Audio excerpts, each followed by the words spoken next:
What's up, everybody? Welcome to the Purple People Podcast. My name is Kyle Smith. So glad you guys are joining us. I am joined by Kyle West this week. What's up, dude? Holy shit, I feel like I haven't been on the podcast in forever. I don't even know if I remember how to do this. What do we do? I don't know. It took us a little while to get it all figured out, but guess what? We did it. That's Adam Carlson. Glad to have you as well, sir. Oh, I'm happy to be here. Oh, man. Yeah, we were having major technical difficulties before this was supposed to get started an hour ago. It's like midnight Sunday going into Monday, but it doesn't matter because this is the draft podcast of 2019. And Fucking we're Vikings football, guys. super pumped to talk about the draft. If you guys want, I'm going to go ahead and plug it now. Adam's going to plug it at the end of the show. Go to thevikingage.com. Our own Adam Carlson, which you just saw, writes for that website. It's going to give you all the breakdown on these new draft picks that we have. We're going to go over it in the podcast as we usually do. Before I get too far into rambling, though, this is episode, if you can believe it, number 345 of this show. Woo! It's called Bridges of Mattison County because we got a bowling ball in the draft, and I'm super pumped that we got this guy. But Me and Mr. Smith spent a lot of time talking about this guy, so we're going to enjoy talking about him today. Yeah. Yeah. I'm excited to hear what you guys think about this draft class. Spoiler alert, I am pretty excited. I think the Vikings did an excellent job this year. There were some hits and misses, I think, but plenty of stuff to talk about, that's for sure. Fucking there's a long snapper. What more do you want? Kevin McDermott, you are officially on notice. But I have to He is, and it doesn't make sense. I have to say before we get into quick hits, I'm really excited, and I'm with you, Kyle. The other thing is, too, there's not that many haters in the comments section, which I promised that I would never read again and totally lied about. But all the Rick Spielman and Viking haters and wannabe coaches and GMs, they all seem to like go into hiding this weekend. And Yeah. I was pretty happy because maybe they finally realized these guys actually know what in the hell they're doing, and it's kind of hard to do this correctly every year. So I'm just really happy about that. I think the consensus all around is we got better, which is what you want.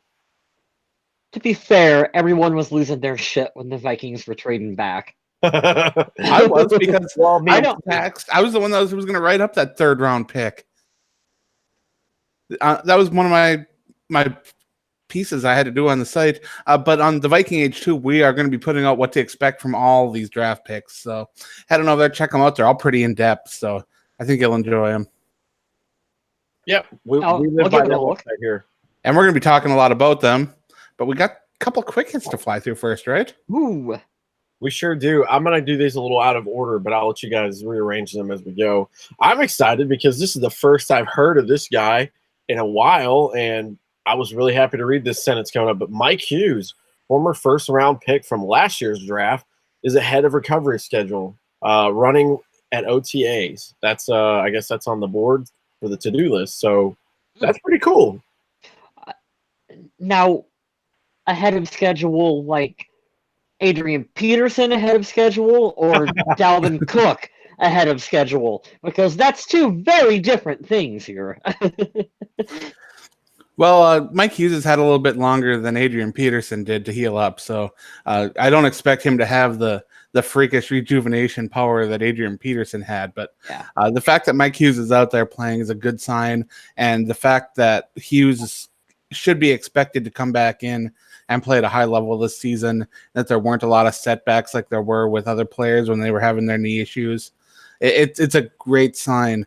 I remember when I was reading about Matt Khalil getting treatments on his knee and how there were just setbacks after setbacks. And when you don't hear about setbacks, that's a positive. Yeah. I'll take on schedule over behind schedule, but ahead of schedule is where it's at. We're going to have to rely on him to make some plays for us this season. So we need him to come back healthy for sure. Absolutely. I want to say hello to Aline Adkins and Yang Yaj, who are here in the chat with us. Skol to you guys for being here this late. On a Sunday night, we love it. We love you guys. Thank you. as I broadcast from my childhood closet. Fucking closet. My parents, I was telling you guys before, man, this house that we're in, I love this house. It's very quaint and it's very easy and open, but man, these bedrooms are just one right after the other, side by side. So I'm trying not to wake the parents up for tomorrow. Being respectful is good. I'm trying, Let's talk about some former Viking players, because you just mentioned Matt Khalil. The Panthers have released him. Shocker there. Did they really? They did. Yeah, he's in Houston now, right? I don't know where the hell he's at. I'm surprised. Pretty sure he's in Houston. A job, which is weird. I thought you had to be like better at it, but who knows? Also, the Giants up in New York will be bringing in Mike Rimmers for another visit on Monday, which technically is today now. So that's cool. Good luck to Mike Rimmers. And I was just joking sort of about Matt Khalil. Whatever is, have a great time at whatever team you're on, except when you play us. Best wishes. I am glad that he's getting another chance. I'm assuming this second visit is because they're still interested. They're not a big fan of what they did in the draft, and they want a veteran to come in and compete. That's what I'm assuming. So I am assuming this time, since he's going to New York again, that he will be signed. But the question is are they going to put an offer enticing enough on the table for him? Because I bet you him and his agent both think that they might be, looking for a little bit more money than they're probably going to be offered. Which is weird because, I mean, we could talk about other teams, and God, we can certainly talk about the Giants, because I don't think anybody up there believes in their. And we can I definitely didn't mock their draft. Oh God, and we can tie this back with the Vikings because Pat Shurmur is the head coach. He's going into year 2 there, and I feel so bad for that guy having to sit beside Dave Gettleman while they pick a quarterback from Duke, which is the stupidest thing I've ever heard in my life. But I thought they took an offensive lineman too, and I know they took one last year in the top of round 2 because it was a kid from El Paso where I used to be stationed at. So, are they really that in trouble? I don't know. It's the New York Giants. I could give a shit less. They're really dumb and bad at the draft, though. I walked out of there very, very confused, and everybody that I talked to that's a Giants fan was very, very angry after the first day. Yeah, personally, I'm just glad that Remmers isn't coming back for another shot in Minnesota. It's time here. Although I appreciate him coming here and trying to do his thing, it was time to move on, and I'm glad he's going to get a shot somewhere else. But I'm glad it's not in Minnesota. Oh yeah, for sure. All of my friends around here in my hometown, because he played for the Panthers before, they didn't have very good things to say when he came to Minnesota, and they said watch out. So I hate to say that they kind of proved themselves right on that one, but good luck to him. Good luck to Matt Khalil, we mentioned earlier. And your team endeavors. We joke around about that stuff here, but we'll take the classy move out and wish them well. Transitioning to the other quick hit that we have here with former Vikings players, Chad Greenway was inducted in the South Dakota Sports Hall of Fame on Saturday. That's nice. Awesome because I'm a huge Chad Greenway fan.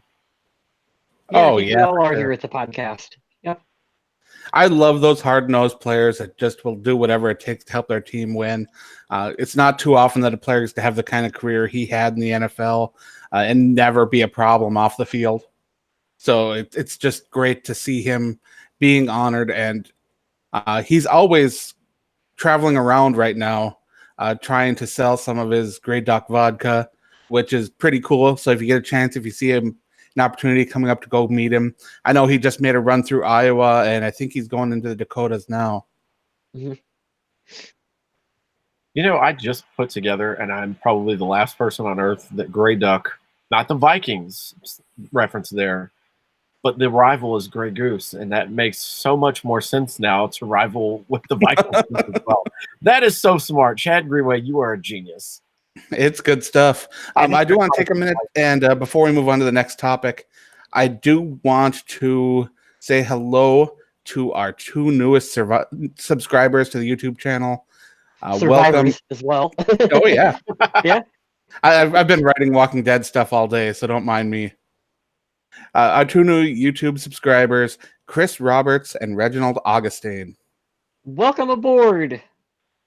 Welcome to the madness. We appreciate you. Scott Schwab is here, and he is not driving, so apparently late at night you can catch him when he's not on the road.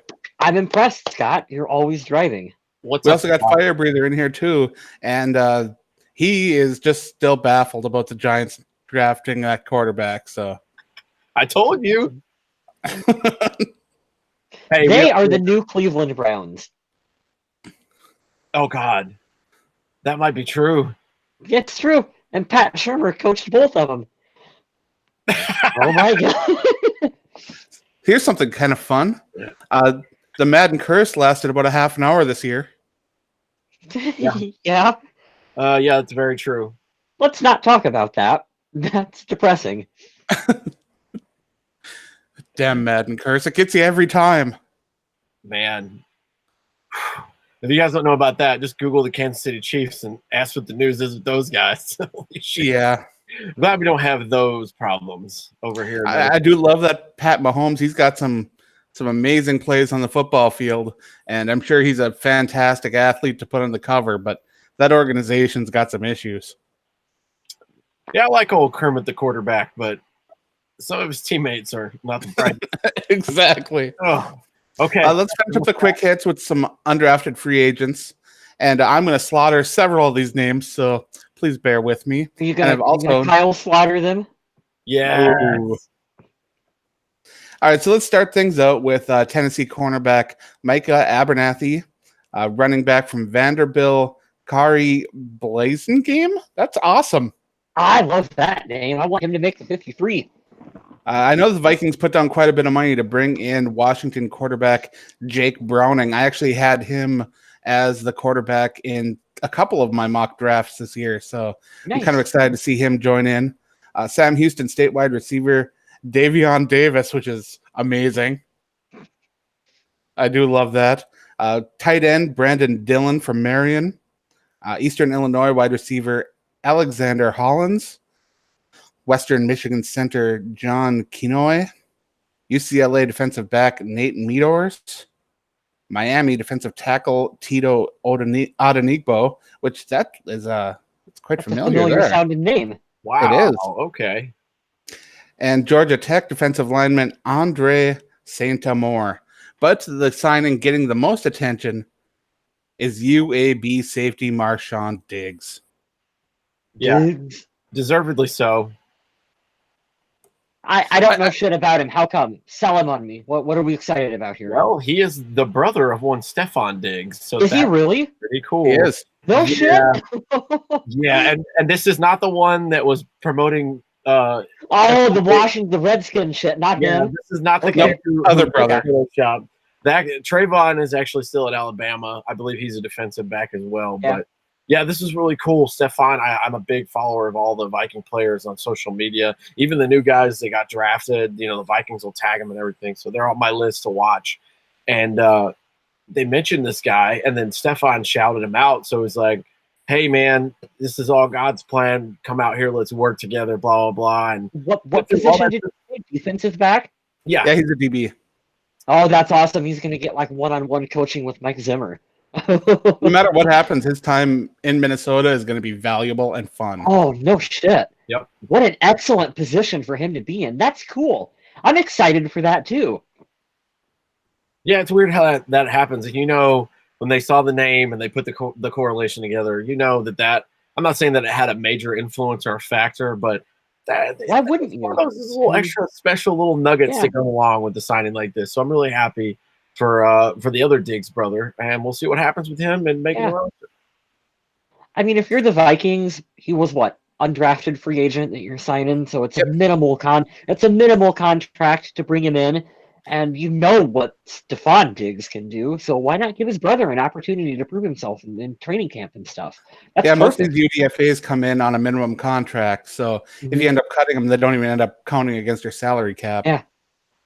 And with those signings, the undrafted free agents being signed, the Vikings roster reaches 90 players. So that means they're at the maximum. So if they make any transactions, they'll have to drop a player. And this time of year, we see a lot of those transactions happening. So keep your eye on the Vikings moves.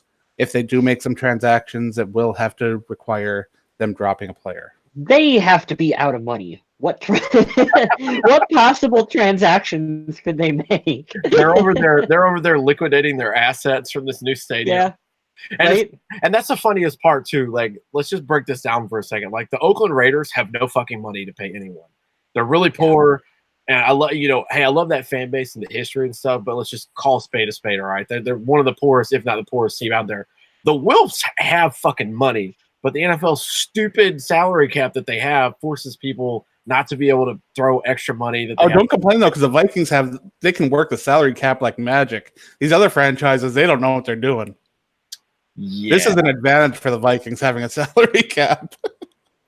This is pretty cool, not gonna lie. Also, I was gonna ask earlier, can we talk about this was it Washington State quarterback that they paid over like $1 million as an undrafted free agent? Can you imagine?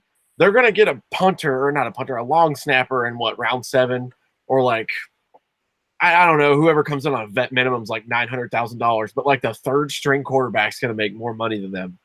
I told you I like Jake Browning. When I was checking out everything I saw from him, I was liking what I was seeing. He's got some nice stats to go with what was a pretty decent college career. I know the kid. I watched him in the college playoff. What is the playoff? I watched him. They were on the cusp of being in the playoff in recent years, but I know who the kid is. I couldn't believe that. 4 years at Washington, 94 to 34 touchdown interception ratio, a career passer rating of 150.5. I mean, come on. Solid acquisition. Especially, that's one of the other things, too. Guys, don't read the Facebook comments. Those guys are out there saying, I don't know if Kyle Sloter deserves the backup quarterback spot, and blah, blah, blah. There's your competition right there. That's stiff competition, too.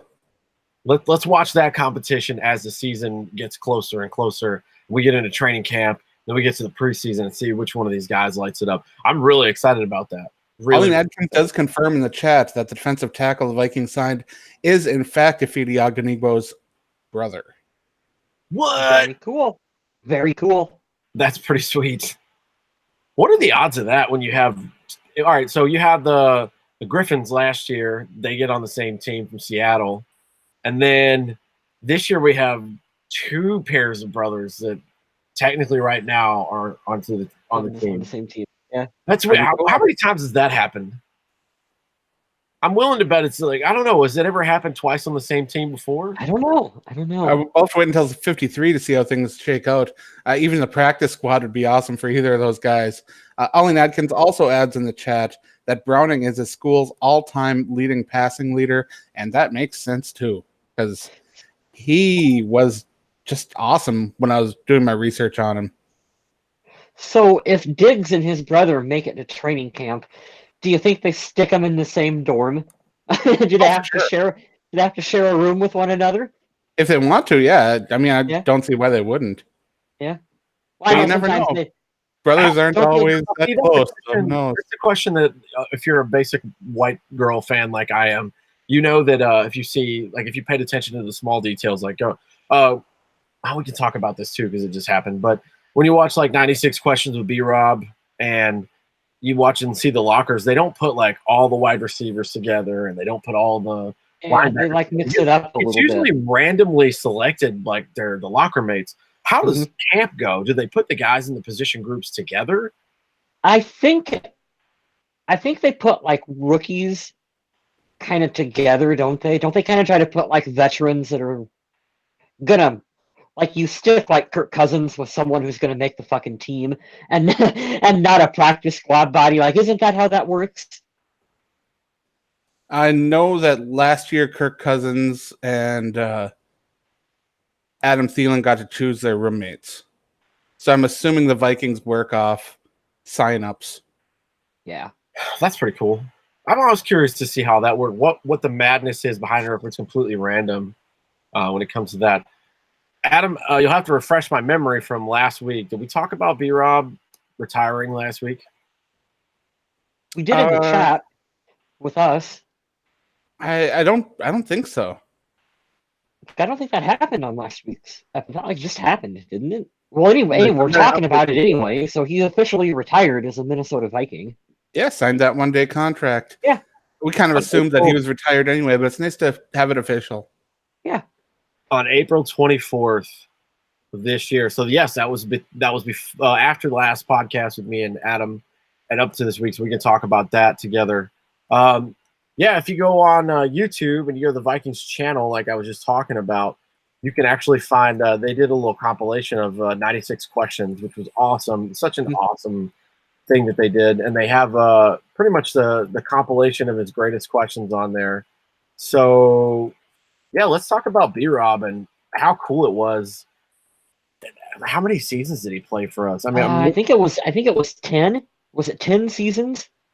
I'm going to look it up right now. We're close. I want to say it's somewhere between 9 and 11.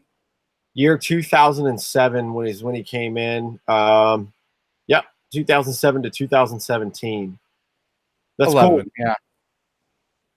Man, 60 sacks over 10 years. 11 years, excuse me. Yeah, he was good. He was one of those kind of underrated outside of the Minnesota fan base. Like, I think he was underrated as a defensive end. He was pretty good there for a spell for Minnesota. Him and Jared Allen, and then him and Everson Griffin. Like that was a really good pair of defensive ends for the Vikings.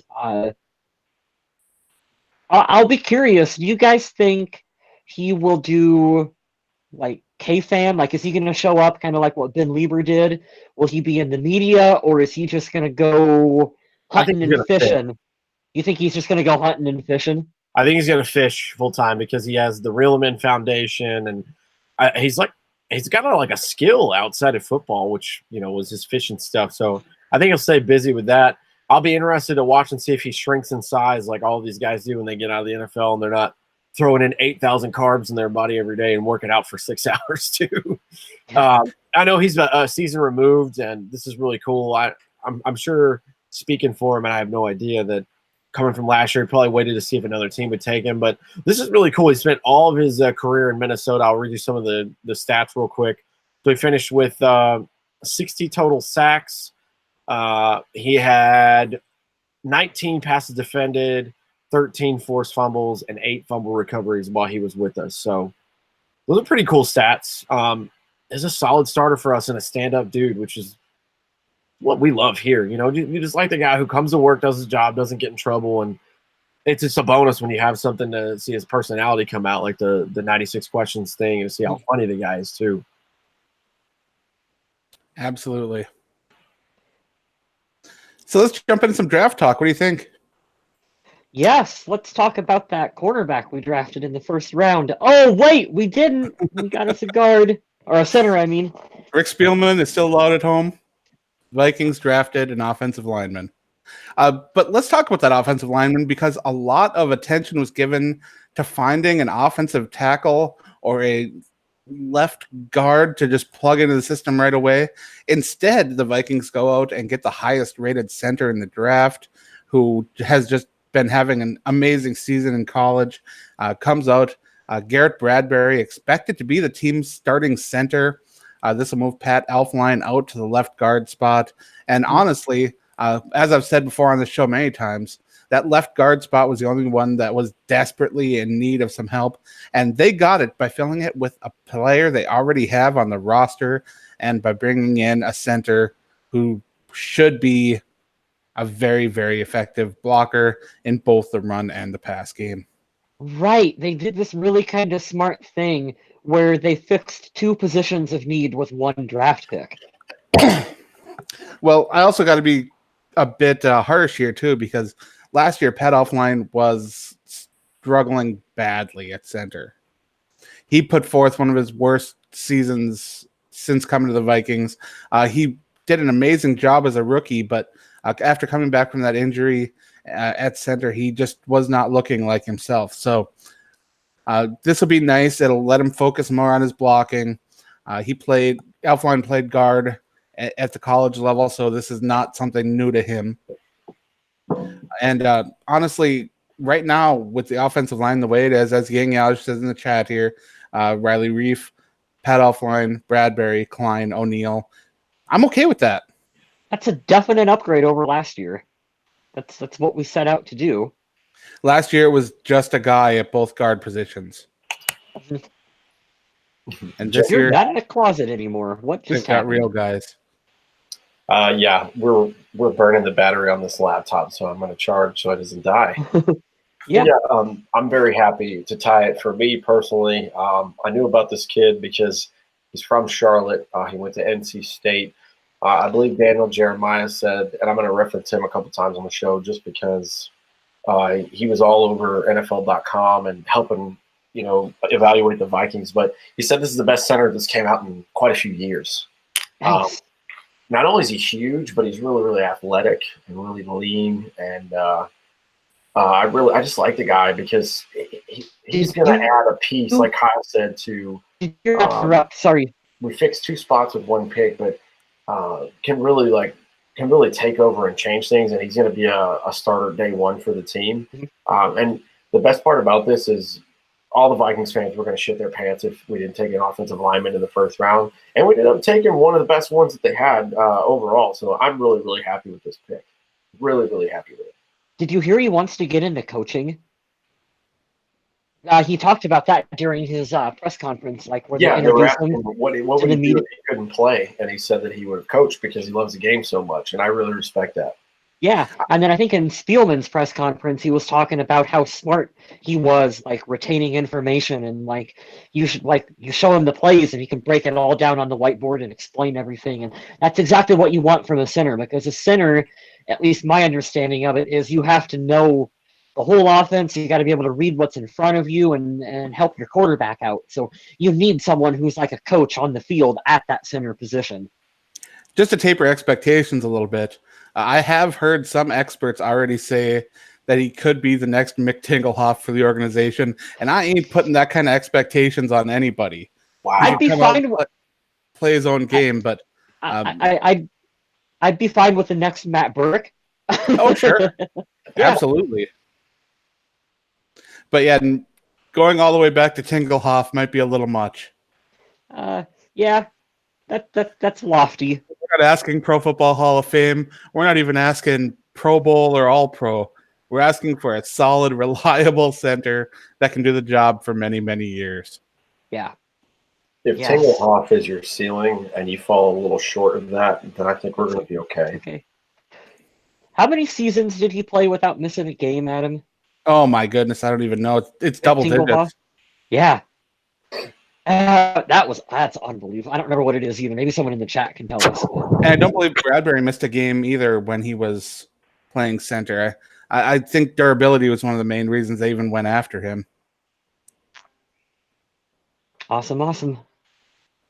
Okay, let's move on to round 2, which is where the Minnesota Vikings kind of made an interesting decision. I thought they were going to go tight end in round 1, but both the top prospects were at least the top prospect was gone. Wait a minute. Yeah, just the top cornerback or top tight end was gone. But they took a tight end anyway. Round 2, pick 50, Alabama tight end Irv Smith Jr. out of Alabama. Bama.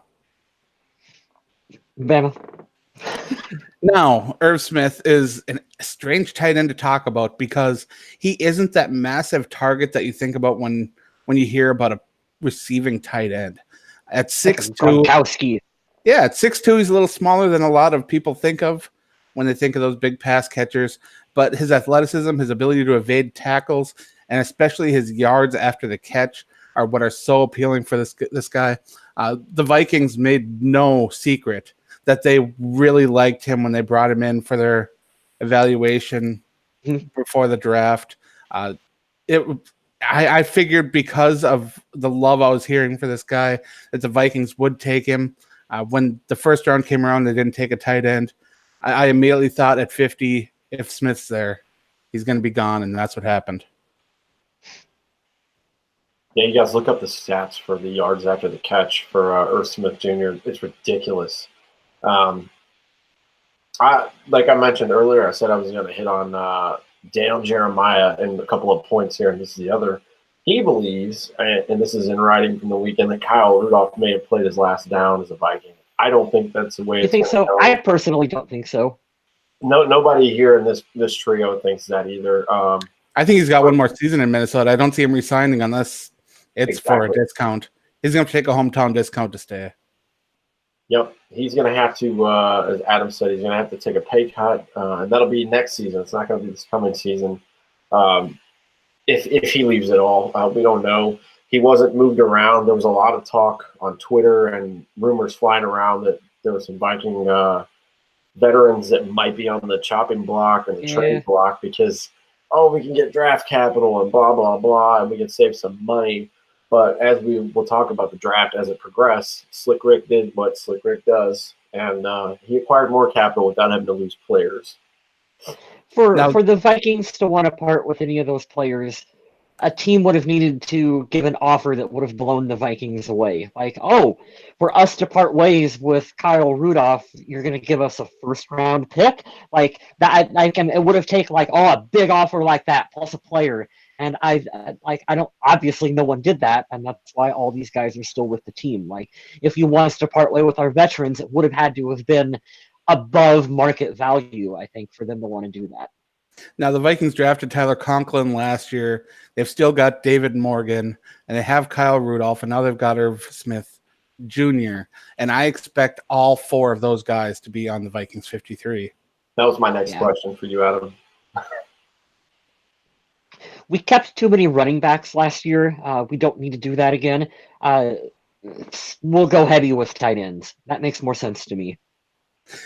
Fans kind of got to think of him more as being a receiver on the field. He's a decent enough blocker, still needs to work on that in some respects. But then again, I'm kind of comparing him to Morgan, who is just a blocking machine. So, right. I still think Morgan will be in there for a lot of the blocking plays. Irv can go in and he can confuse the defenses a little bit as to whether he's going to pass or block. Rudolph, not really known for his blocking abilities, but he'll be more of a receiving tight end. And I think that they're going to have a lot of versatility here. And I think it's going to be kind of interesting to see how the new offense, especially with the new offensive line, the way that's working, and the new weapons that the offense has. It's going to be strange to see, but I think that we're going to see a lot of really cool looks from the Vikings offense in the future. Yeah, especially coming from last season when everybody thought, oh man, there's going to be tight ends galore. Kirk Cousins loves tight ends. You take it a year later, we had Gary Kubiak. Kevin Stefanski is solidified as the OC. This offense is going to look really, really good if everything falls into place with the coaches and all these players they had. Also, I want to point out, I don't know when the first pick was that was a defensive pick in this draft, but we picked more offensive players in this draft than we did defensive players. Am I correct? Yeah, they made Mike Zimmer wait before he got his defensive guys. That had to irritate him just a little bit. I was going to say, that's kind of shocking to me. Yeah, but 5th round is when the first offender was taken. But let's be honest, the Vikings' focus coming into this draft, coming into the free agency, coming into the entire season was to get that offense better so they could have more time of possession, so the defense could rest a little bit more, so they can keep the scores down. There's so much that can be done when you have an offense that can move the chains. And the Vikings did everything they could in this draft, and they did what they could in free agency to make that happen. And we're going to talk a little bit more about that offense because the Vikings pick in round 3 was an offensive player as well, a skill player, if you will. A running back, right? Yeah, Boise State running back Alexander Mattison. And this guy, if you're not rooting for him, I don't know what's going on with you.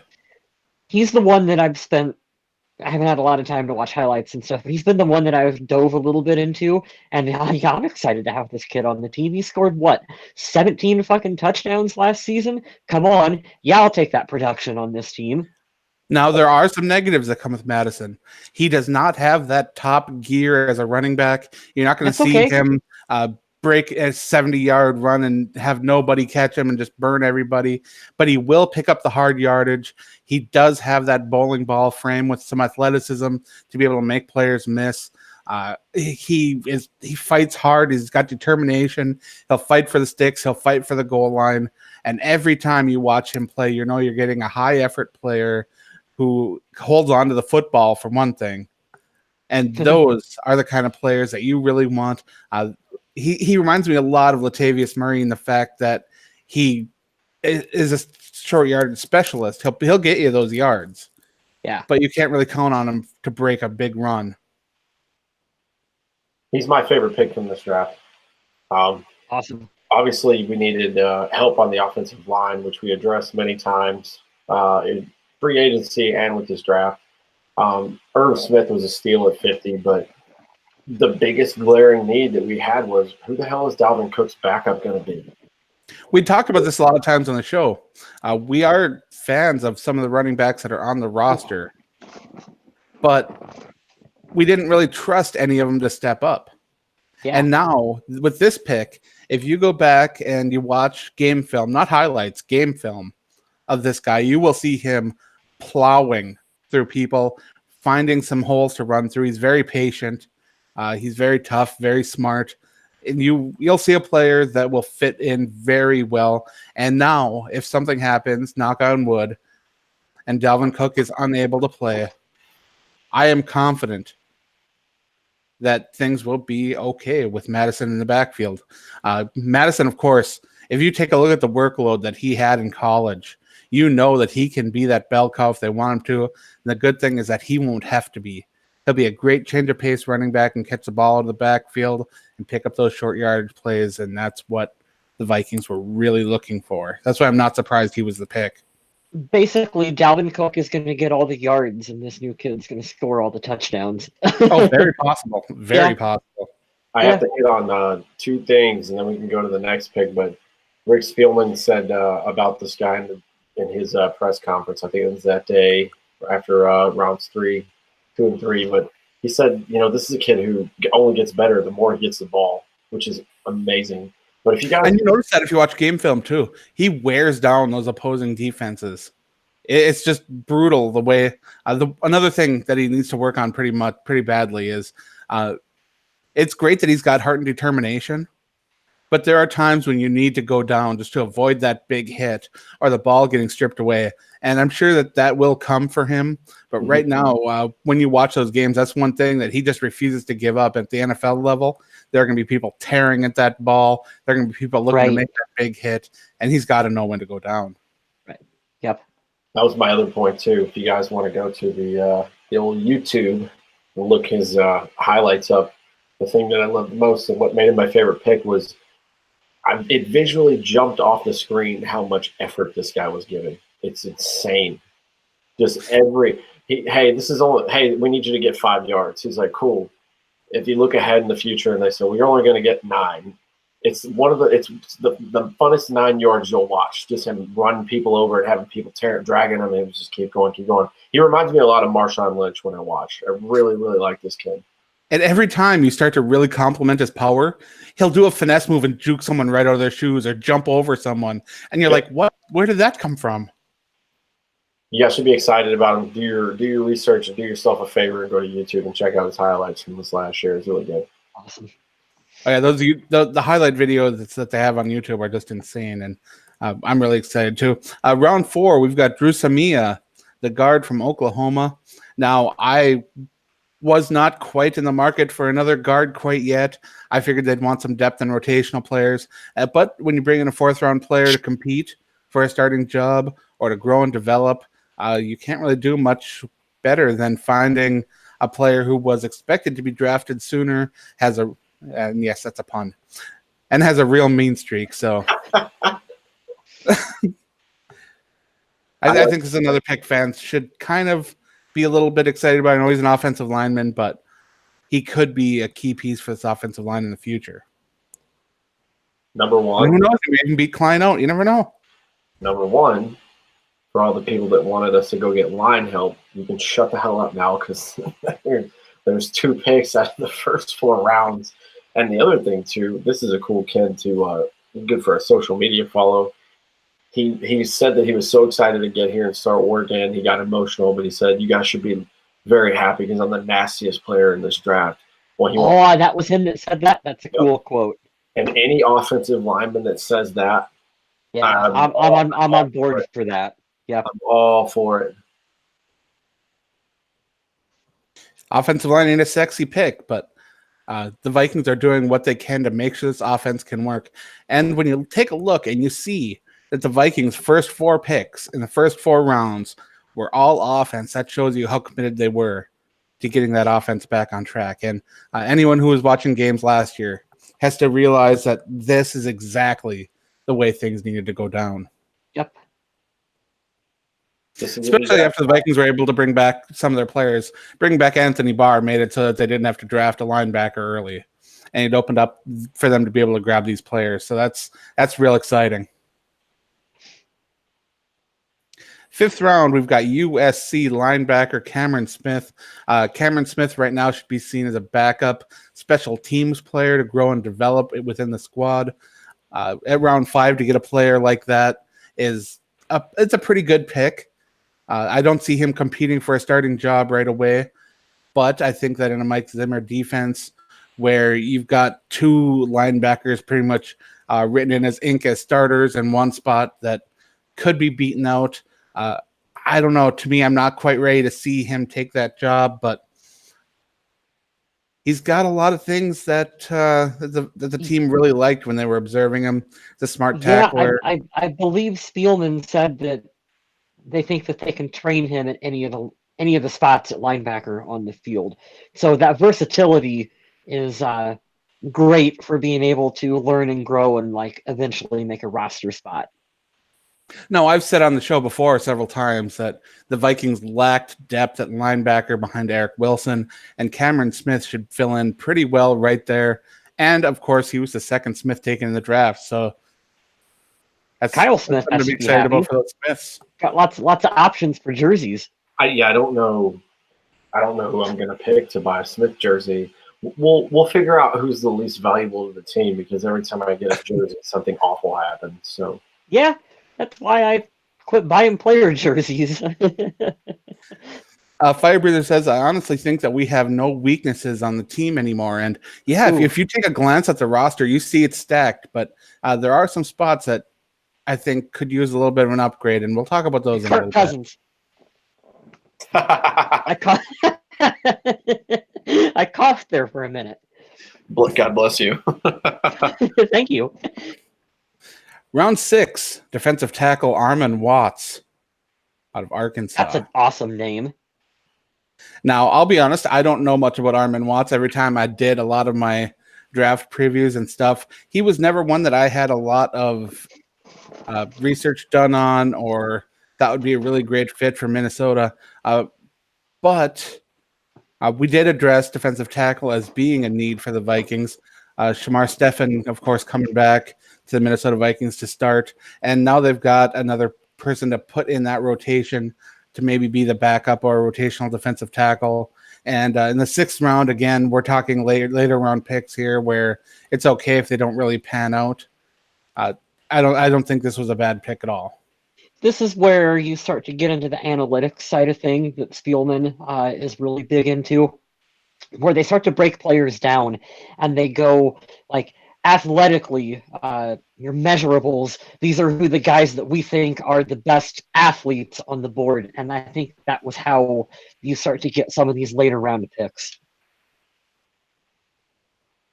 That's true.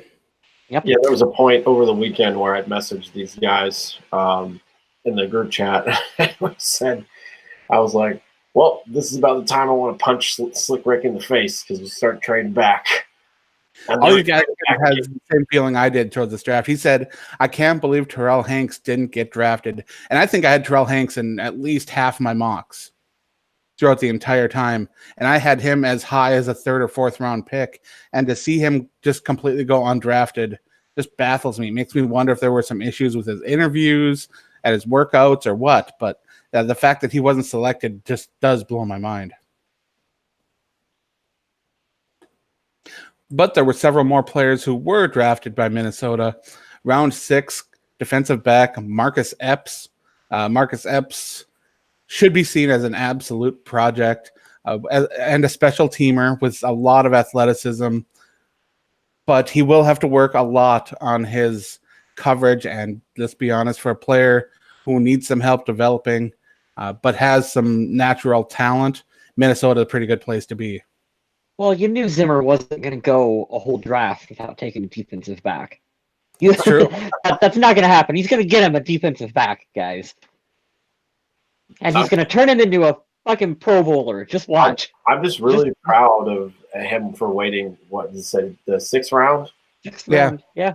Yeah, this is like coming home. You left your dog out and you didn't put it in a kennel, and you came home and there's nothing chewed up and nothing destroyed. And you're just like, I'm really proud of you. Yeah. Epps was very vocal about wanting to come to the Vikings, so he actually found the place where he wanted to play, and the Vikings got him at a pretty good value. So this is a match that will work out pretty well for the Vikings, and it'll give him a chance to really showcase his talent in the place where he wants to be. And you can't ask for much more than that. Right? Let's keep on moving on. And we've got a 6th-rounder pick, which was phonetically spelled out for me in the chat, but I'm not going to scroll to it because I'm going to use the shortened version of his name. We got Ole Udo coming in the 6th round, offensive tackle out of Elon. That's fair. Bring in all that help on the offensive line. I'm all for depth and talent. Right now, Rashad Hill, the backup swing, they got him to sign his tender, so Hill's coming back, and they've got that the 4th tackle now, and you could see them try to stash him away on the practice squad. I don't know if he'll beat out. I hope he beats out Aviante Collins. I'm still not a fan of that guy. But yeah, he is a really good pass blocker, and I actually do expect him to grow and develop into something for the Vikings. But again, don't expect him to come in and make a big impact. He will be fun to watch during the preseason. When he gets in for preseason time, watch him and watch his footwork. He's very good with his footwork. He will be a good pass blocker in those games, especially against other 2nd, 3rd string guys. It's going to be interesting to watch his development over the years. And I think that he could be a long-term Viking, and that's some pretty high praise, I think. Not too shabby for what, a 6th round pick? Yeah. Yeah. Pretty good. And then we get into another defensive back. Out of Texas, Chris Boyd. Now, I know that a lot of the Vikings fans in Texas were excited to see this. But again, this is a player who really needs some time to develop. And thankfully, because of the situation he came in, he can take some time and there's no rush. As Mr. West said, 7th round is when you can take a gamble on some players where you're not really sure if they'll grow and develop into being something. And considering how the Vikings cast a wide net every year in the draft, try to see if they can find some talent that sticks. You kind of got to be interested, but yet not too invested. So bringing in Chris Boyd at round 7 makes sense. Mm-hmm. I wish I could add more, but you pretty much summed it up. Well, round 7 is where things got interesting even more. Because we had all those picks in the 7th round. Rick was going for the record with 7th round picks here. Yeah, the first 7th rounder, Dylan Mitchell, wide receiver out of Oregon. And you kind of got to love seeing those pass catchers come in, even though they're not some of the top prospects of the draft. Just having them come in to compete. The Vikings already have a pretty decent stable of wide receivers with high potential, so it's going to be a little tougher for them to make the squad. But man, you guys know my opinion on wide receivers. You're always looking for more. You can never have enough. And I don't care, man, if you find them in round 1 or round 7. You can find hidden gems out there anywhere. Oh, receivers can slip through the cracks so much. Oh, yeah. You have no idea with these guys. I mean, what round was Stephon Diggs drafted in? Was he a 4th round? 5th or 4th? 5. Round 5. He was round 5. Yeah. You just don't know where your talent's going to come from. Did you watch Mitchell's introduction video when he was welcomed into Minnesota? I haven't had time to yet. One of the first things he said is, I'm going to work hard every day to bring a Super Bowl to Minnesota. Hey, I love it. Welcome to the team, man. You are already better than Laquan Treadwell. Thinking Super Bowl's a little lofty already, but you got to think about making the squad first. But I love the excitement. I love the energy. I love the confidence. Me too. That's what you want from a wide receiver. I like too that some of these kids said, like you had mentioned earlier too, said that they wanted to be a Viking. Like, you grow up playing football. You're just glad to be able to play for a team if you get drafted, and you're going to get a payday. But some of these kids are like, no, I actually want to play here. It reminds me of every time that Adam Thielen or his wife share that picture of Thielen as a kid in the Randy Moss jersey. It's cool stuff, man. It is pretty cool. Yeah. I enjoy that kind of stuff all the time. Especially when you look back at, like, Adam, when we first started this podcast, the Vikings were begging, like, free agents to come here, and they would never sign with Minnesota. Players didn't want to come to Minnesota. And it's the culture. Yeah, the culture underneath Mike Zimmer is so different. You're seeing players, free agents that want to come here, undrafted, or drafted rookies that want to come here, players that will take pay cuts because they want to play for Mike Zimmer. Anthony Barr, that's like, I don't want to fucking go to New York. My home is here in Minnesota. Fuck those guys. I want to be here. Like, you wouldn't have seen that underneath Brad Childress. No. Now, I may have gotten the draft order of some of these players wrong, and I apologize for that. But it's late. The Vikings took another wide receiver in round 7 too, with Olabisi Johnson out of Colorado State. This guy could be a little bit of a diamond in the rough. Not a lot of. I'm trying to think of the polite way to say this. You want to see more from him in college, and I think the Vikings might be able to bring that out in him. So this is a basic potential pick where they like the player, they like what he brings to the table, but he didn't quite get the production in college that you wanted from him. Yeah. And in round 7, like I said, rolling the dice. Then you've got the most baffling pick of the draft coming. The Vikings' last pick, Austin Cutting, long snapper. And I don't understand this one bit, so hopefully you guys can explain it to me. Smith, the floor is yours. He's an Air Force long snapper. The end. Long snapper, not a need. The Vikings bringing in a new special teams coach, and then they break up the unit from last year when all 3 players were set to return. I don't think the Vikings have had the same 3 players come back on special teams in 5 years now. That's true. So I can explain it a little bit because Rick Spielman did, in an interview with, I think, Wabi on the Vikings website, brought up that the benefit of having so many 7th-round picks is that he was a player that they felt a couple other teams were going to spend a little extra money on to bring in as an undrafted free agent, and the Vikings were able to come in and spend a draft pick on him to bring him into the club, to take a look at him themselves and see what they thought of him. So kind of a position that isn't a need. Well, we don't really know. I can't say that for sure because I don't know jack about long snapping. We do have a new special teams coordinator, so maybe he's looking for something different other than it's very possible. Kevin McDermott. That would be my best way to rationalize that one.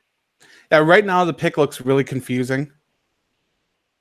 But who knows? Like you said, maybe the organization was looking for something else. You're not he has really connections to that player.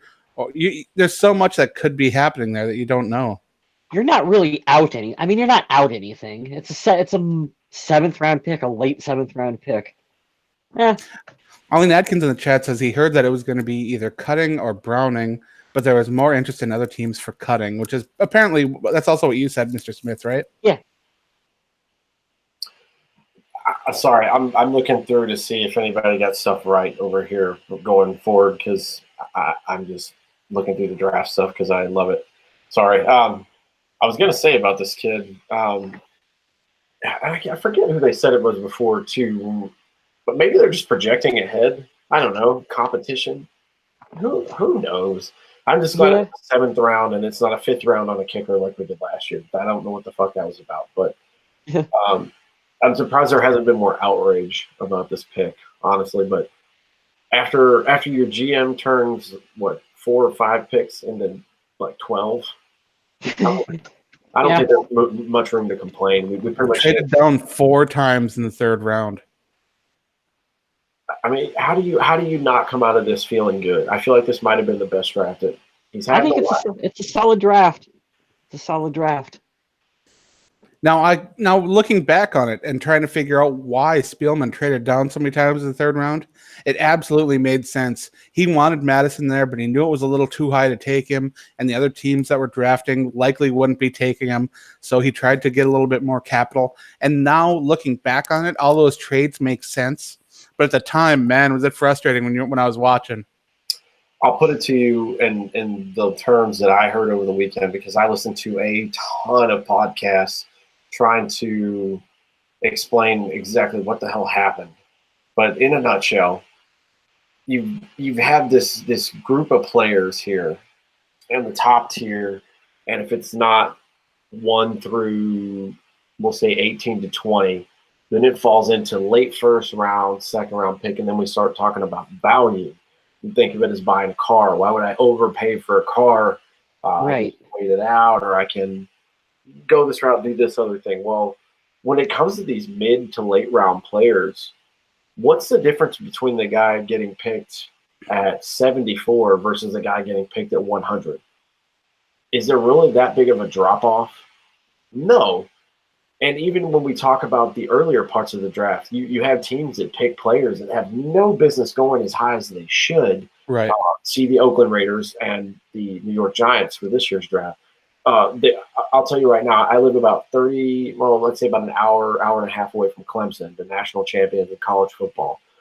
The Oakland Raiders picked a defensive lineman that wasn't even the best on his team at 4th overall. He was a late first-round pick, and that's the first round. So think about it this way. The way I heard it was, if you have a massive pool of guys that you want to get, and just like Adam's point earlier, yeah, I want this guy, but I'm not willing to give, the 18th overall pick in the 3rd round. I'll give you the 32nd overall pick in the 3rd round. I'm sorry, the 32nd pick in the 3rd round. I'll just go back and wait. And you just sit back and you just wait, and you get all this value. And now we have so many extra players we can throw these darts at and say, I hope this sticks. Man, I hope this sticks. This is the best problem to have. And I've said it before in the chat, and I'll say it again. I'm here on the podcast. I'm very, very happy with this draft. I'm very impressed because I didn't think that will enter you in the foot, though. You trade back when you think a player isn't valued as highly by other teams as you have him, and then he ends up going, and you got to kind of adjust your strategy on the fly. And that's why those war rooms can be so crazy. I mean, what if Mattison had been taken by another team, and then the Vikings got to go, okay, now what do we do? I'll tell you the only negative from this year's draft, and I hate saying this because it just breaks my heart in half, but guys, I'm going to tell you right now, if it's not the NFC East, it's the NFC North. It's going to be the most challenging competitive division in football. The Green Bay Packers got really fucking good this offseason and in the draft. The Bears are the reigning division champs, and the Lions got a perennial fucking Pro Bowl tight end in the draft for round 1, and this division is going to be nuts this year. I want you guys to know that first and foremost. But this is a crazy, crazy good draft this year. I was very, very excited for it. Yeah, as a whole, you got to take a look at this draft, and you got to love what the Vikings did. Improving that offense, bringing in some players to try to develop on defense, improving that offensive line first and foremost. I think fans that were pounding the table for some skill players as well as to get that offensive line to protect Kirk Cousins, I think they got exactly what they wanted. And I think that's why we're seeing so much positivity throughout the fan base. It might not be the player some of these guys wanted. Sure, there were those that were pounding the table for Lindstrom or Dalton Reisner or some of those other players. But honestly, even if it's not the player you wanted, you got to be happy that they addressed the need. I was not expecting a center. I mean, that was a surprise to me. I don't know if I've seen a mock draft that had the Vikings taking a center. But after it happened and you think about it, you're like, yeah, I understand why they did that. It makes sense. And to be honest, centers sometimes slide further than players that are guards or tackles that are going to be moved to guards.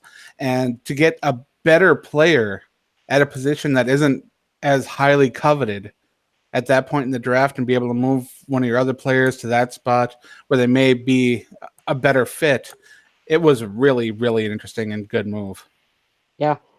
I'm right there with you, Kyle, because what I was doing over here actually was Googling the mock drafts going into last week. Now, we had seen names like Cody Ford and Andre Lillard, Greg Little, all these guys. I didn't remember seeing Garrett Bradbury's name until the later rounds. It was actually one of the drafts that I was looking at over here while we're doing the show that actually hit it dead on that said the Vikings would take Garrett Bradbury at 18. I've seen him going to the Packers in the 20s. I saw him going to the Rams at 31. He was up there. You didn't immediately think center. I thought it was going to be a tackle or a guard, but like you had mentioned earlier, Kyle, we hit two positions with one pick. So this is really cool. My question is for you guys, especially specifically for Adam being the O-line guru. Do you feel like Pat Elflein will shine at guard since he used to play it in college? I think he'll be better there because I think he can focus. I also think he's got another year removed from coming back from that injury. I think he'll come back with more confidence. I think he'll be able to hit that weight room and be stronger and better and faster and stronger and all the good things that you want to see from an offensive lineman. I think this is honestly the best case scenario for Minnesota. Now, I do want to say in my mock draft, I got the first three positions right, just in the wrong order. Mm-hmm. Actually, no, I think I had a defensive tackle in round 3. Just because there was so much depth at defensive tackle in this draft that I didn't want the Vikings to pass on one, but I can't blame them for wanting to get that running back. I've stressed on here how many times it was a big need. I think I had them taking a running back in 4, but he took 3. Ollie Adkins added that Pat Elflein won awards when playing left guard in college, which is excellent to hear. I think he'll do fine. He's a smart, talented football player. He'll do good. Oh yeah, I think so. I think this is the best case scenario for the team. Let's start with the team because fans are going to fan. You know, we're gonna be dissatisfied when we're losing. We're going to be on cloud 9 when we win. You wanted to get the offense fixed. I think we were 19th overall, 17th to 19 overall last year as far as the offense goes. You had to address it, and then that goes into like point scoring, total offense. It wasn't the one that we saw in 2017 that we just rolled through teams and went to the NFC Championship game, and we're giving all these options and all these players and these positions that need. So Kirk Cousins has no excuse, and we all know that when the situation is perfect, that's when he shines the best. So I think we've gotten and as close as we could have gotten there. So we'll see. Now it just comes down to hopefully we stay healthy, and I'm hoping that these coaching acquisitions that we have and that we set in place go into it, specifically Kubiak and the new special teams coach. I'm really glad that we got a new special teams coach too. I think Dennison's going to be real good too. I think the run block or the blocking scheme the offensive line is going to utilize will help a lot. I think getting younger, more talented players on the offensive line at the guard positions is going to make things even better for the offensive tackles because they were struggling trying to pick up slack. I think that all in all, there's plenty of reasons to be excited about this offense with new weapons, with more protection, and I hope that they can have a better time in possession, control the clock, pick up more first downs. And if those things can happen, you can have a fresher defense that is more able to make big plays, and it'll just be a trickle-down effect to greatness. They're doing a lot to improve the run game as well, too. I think that's we didn't really talk about that, but drafting a big center like what we did, moving Elflein out and the other additions to the line, like that's going to make it easier for the Vikings to run the ball. And I for the money, I'll take Adam Thielen and Stephon Diggs as one of the top 2 receivers in the league. Like, I'll take those 2. You put those 2 with a run game behind them, and like that's a potent offense for the Vikings. And of course, the excellent play action work of Kirk Cousins. He is one of the best in the league at play action. And if he can have an offensive line that can support him, but you got to be able to run the ball. You can't. No one's going to bite on play action if you can't run the ball. It's true. So absolutely true. Yep. That's all I got for this week. You guys got anything else? Nope. Now we wait. It's going to be May this week. We're getting closer to minicamp, OTAs, all that fun stuff. So football is going to show its beautiful face here soon, and we're going to keep you up to date every week. Now, we don't have Dorian Foley here with us today. Hopefully he can join us for an upcoming show. I think things have been a little bit crazy with him for work, and hopefully he can find a little bit of time to join us in a future show. But he was missed this week, so hopefully we can get him back. Of course, that's our road dog. In the meantime, please check out the Viking Age in the morning, which would be Monday morning if you're listening to this later, and we're listening to it when it's not live, I guess. I'm going to be doing my 5 biggest winners from the NFL draft for the Vikings, and the next day will be the 5 biggest losers. And we're going to be breaking down the draft for many, many days over there. So download that app for the Viking Age and check out all that stuff, or go to vikingage.com where you can check out all our draft. I can't wait to see your biggest losers list, Adam. Oh, there are some players and situations that I think may have gotten a little bit worse or may have struggled, but I didn't want to talk about too much here. But hopefully my negativity doesn't shine through too much. Also, over on Undead Walking, we've got a new issue of the Walking Dead comics coming out on Wednesday. I'll be breaking that down and discussing it, and I'm excited to see what happens because last month's issue ended with a showdown in the streets, and who knows what's going to happen. We won't until Wednesday. And I just want to thank everyone for joining us here in the chat. I know it was a little late, so thank you for taking the time to hop on in here. We appreciate those who interact with us on YouTube, Facebook, Twitter, and just a little bit of a tip here. If you are one of those that interacts with us quite a bit on Facebook, we are now eligible for the top fan badges. So yeah, if you get that top fan badge, that's some pretty good clout. You can tell all your friends, they'll get jealous. I mean, I know that I would be. Listen, I'm a Minnesota Vikings official Facebook page top fan. There's an Air Force page that actually pokes fun at the Air Force, which I really like. Top fan on there. So if you want to join the elite of the elite, start interacting on the Purple People podcast and get that badge. Yeah. And yeah, that's all I've got. So stay classy, Minnesota.